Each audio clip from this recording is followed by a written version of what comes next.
in a way, you can almost make the argument this is kind of resetting things. This is almost like resetting year one of rebuild.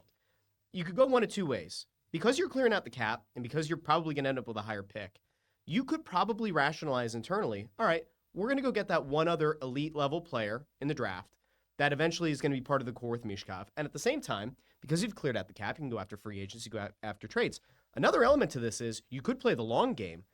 This cap flexibility now allows you to potentially be a third team in a trade that could bring you back additional compensation or another change of scenery guy.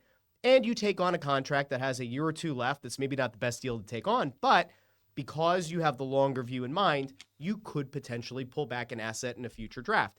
Not that that's what I think they're going to do, but it is another potential option here. They were up against the cap. We all knew this, and you've talked about it a million times. The financial situation that this front office inherited was a horrific one. They might not say it publicly, but it was about as bad as it could be.